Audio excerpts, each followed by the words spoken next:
Morning. Let's get to work. Well, we're back home, and right now I'm checking to see whether or not we can plant or not. The main thing here, because this is hillier ground, not like my bottom ground that I just tried to ditch. Main thing is the terrace channels up here in the hills. They do look a little damp, but I, drove through it with this thing and gave her a little bit of gas, and it doesn't seem like there's that much moisture underneath this top level. So I think we can start planting. I'm gonna check down farther into this bottom because there is a little bit of bottom ground on this field, and see how it is, and we'll go from there. So these two terraces right here are brand new terraces, and you guys probably don't recognize this farm because of these two terraces, but this is where that pond was that Dad got that dozer stuck, I think 2 years ago. So there was a pond here, there was a ditch, and now it's got two terraces on it. So these are fresh. I think these are just been built terraces, so they're pretty soft. So that's kind of why I'm back here checking them, see how soft they are. I'll probably wait until I'm pretty well getting lower on seed before I plant them, but it looks like they're pretty solid, so I think they'll be ready to rock and roll. That one looks like there's more moisture in it, so we're gonna look at it too. A little bit of moisture in that bottom terrace, but everything below that terrace as well is pretty solid. So most of this field is no-till. Besides where these terraces were, we worked them to smooth them up. Everything else is no-till because this is pretty hilly ground. And the corn stalks roots really hold soil in place a lot better than bean stubble. Because these, they're still pretty hard. See? Holds the dirt in place. These are still really hard.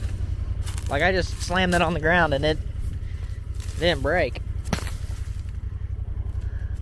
So, yeah. Helps hold the soil from washing away.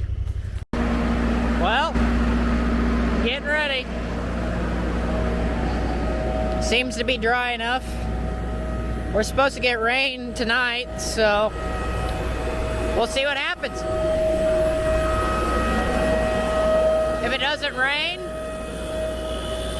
we're probably gonna be putting a lot of crops in the ground if it doesn't rain. So yeah, I got that one crappy tire that I gotta air up.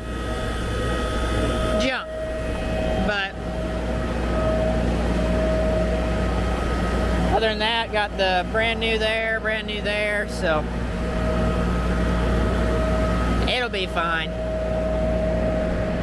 Talk about need brand new tires. These two are no bueno.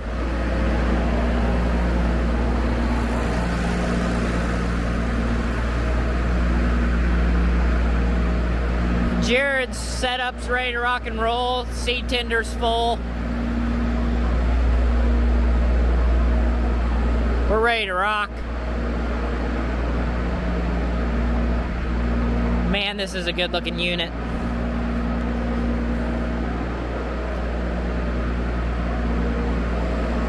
Yep. Woo! We're rolling out. Got that tire aired up, and we're rolling out. If you made it this far in the video and you haven't subscribed yet, please consider it. Also leave a like, leave a comment, hype the video, do all the stuff, all the fun stuff. But yeah, let's go plant some beans. So we have done maybe 200 feet, and with these air drills, whenever you lift up, it'll shoot some seed out, so you'll be able to see seeds coming out. And I already got one unit saying that it's not planting very well, or it's not planting, so I'm gonna check on that row unit. The noisy fan.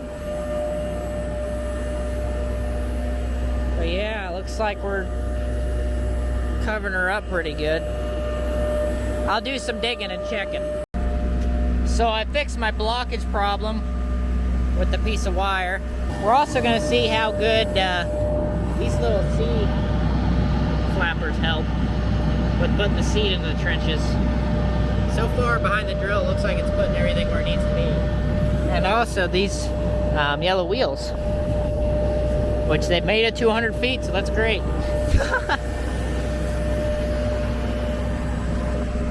But yeah, now we just got to get the population dialed in. So right now I'm going around the outside of the field. I'm also playing with my population. So to set the population on this drill compared to other planters, which a lot of high-tech ones now, you just type it in and it'll do it for you. You gotta go 6 miles an hour, and then you gotta change your rate, which right now it's saying I'm planting almost 200 population, which is a lot higher than what I want to be planting. So I'm gonna be messing with that. Yeah, so as soon as you start a field, yeah, and this is the first time planting in a long time, going around the outside of the field, and I'm already, you know, I gotta adjust things, and also gotta watch my wing. Look, another tree. Which, the only person that could have known that that was there would have been Dad, because he sprayed it. And probably combined it. But yeah, still messing with the population, trying to get it to go down a little bit more. It's getting closer to where I want it to sit though. So the population will normally move up and down, especially with different seed varieties. Some seeds might be smaller than others, so. Yeah, I'm gonna put you guys down and I'm gonna lock in here for a little bit so I can get used to doing this. So that number up here, that number times 1,000 is the population we're running, or we're planting per acre. Now that number is a little bit low at the moment, just because of my speed kind of changing a little bit whenever I'm pulling up and down hills. But yeah, that's kind of a rough estimate. So now I'm going down a hill, my speed's higher, so my population's going up a little bit. But yeah, gonna get that dialed in, and then yeah, just keep rocking and rolling. Also gonna get out again and make sure everything looks good. So you might be thinking, what's the difference between the drill and a planter?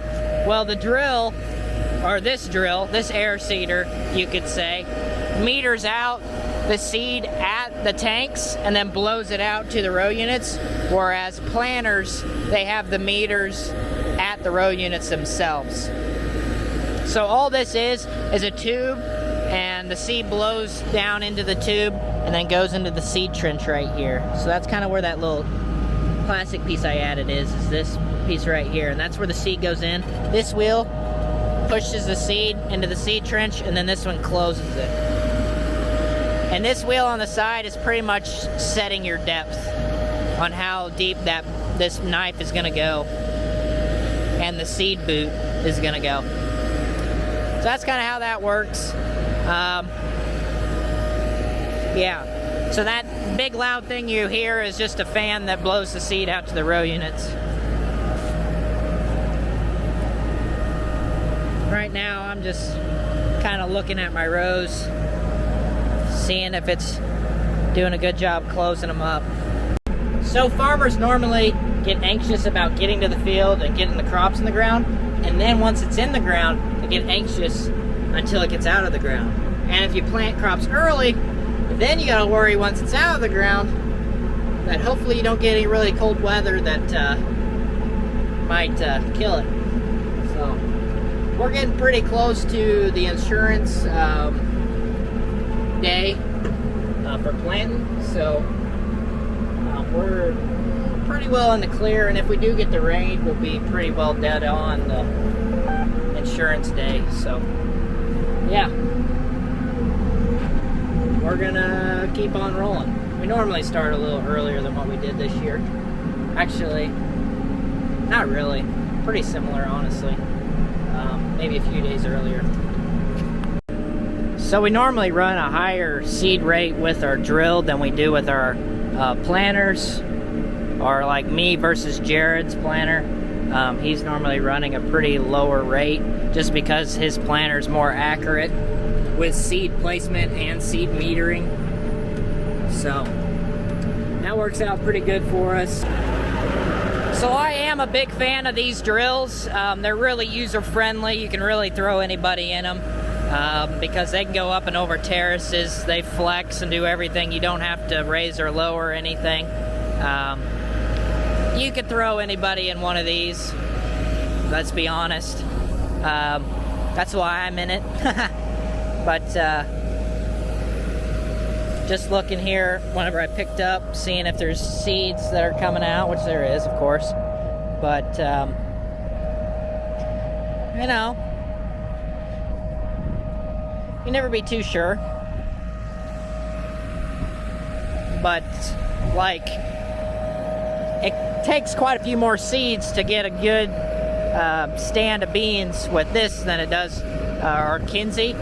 So you can figure it's better to pay the extra money for a Kinsey planter to plant it more accurately.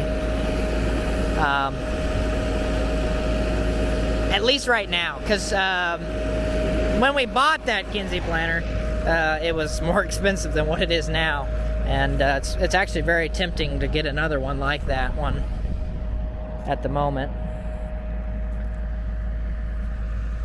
But yeah, very user-friendly, very good for beginners, and I've planted a lot of acres with this thing. And it's also nice having a little bit of an overkill tractor in front of it as well. I mean, if I had the option between throwing somebody in this thing or a Kinsey planter to start out with, it would 100% be this. And I'd feel a lot more confident in the job they're doing because of it. And also, I wouldn't worry as much about them breaking it, because this thing is it's built pretty dang well. Whereas the Kinsey planter, especially just on these terraces, you know, you got to kind of watch things a little bit more. So, I mean, this will be a good example right here. Just going around the riser. I don't really got to worry about it. So there's a lot of guys around here that run these drills just for the fact of, like, you can throw anybody in them for the most part. Some people just maybe not, but most people can run one of these pretty easily. But yeah, it does a really good job flexing as well on terraces. It does better than our Kinseys do. I'm already full send. Nah, I'm not really. I'm going faster than 6 miles an hour now, since I got the rate where I want it to be. And when it comes to planting these terraces, I plant the front side and then the back side, and then I fill in the gaps in between. That's kind of how I do it. Yep. Right into the corn stalks.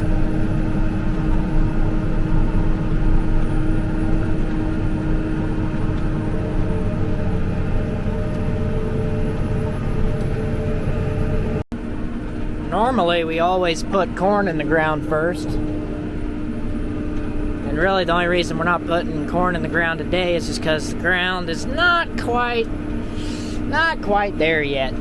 So, and with corn, you can't come in and spot in corn. You have to work up the ground and then replant corn.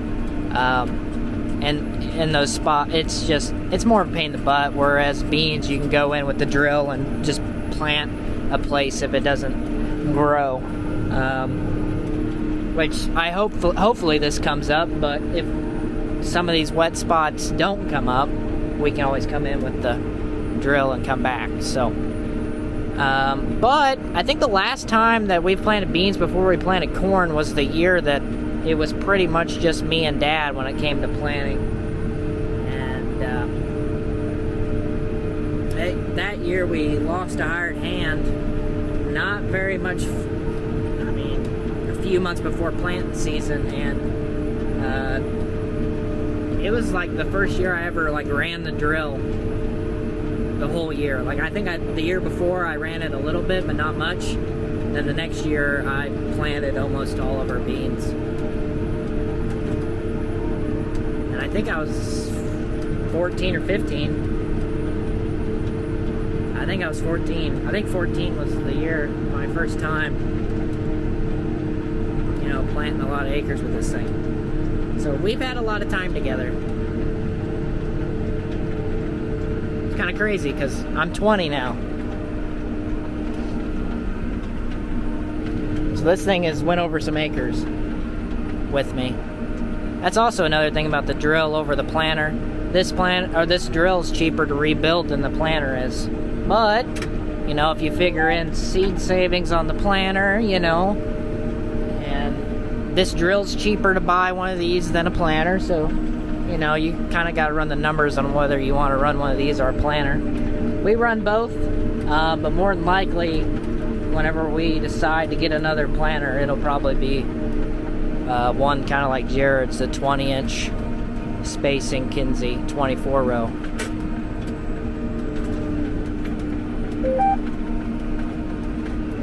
And I'll probably run that, and then Aden will probably continue to run this one, because I don't really want to get rid of this drill either, because it's really handy to have.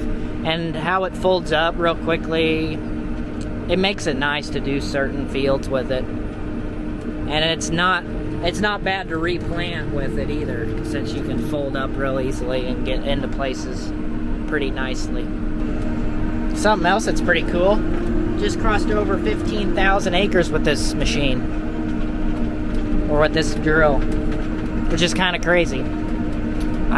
Dad did not buy this drill brand new whenever we got it. I don't know what he bought it with acres wise, but we've rebuilt it once. Yeah, been pretty solid for us.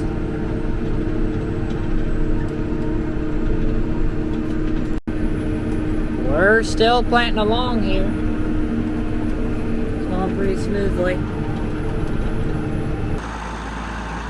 The camera died, but I brought the seed tinner down here to the hog barn so I could fill up again. I got that field done, which is good. Hopefully this starts.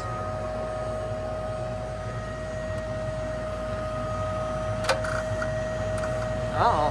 Well, I'm gonna have to pull start it, so I'm gonna put you down. Filling.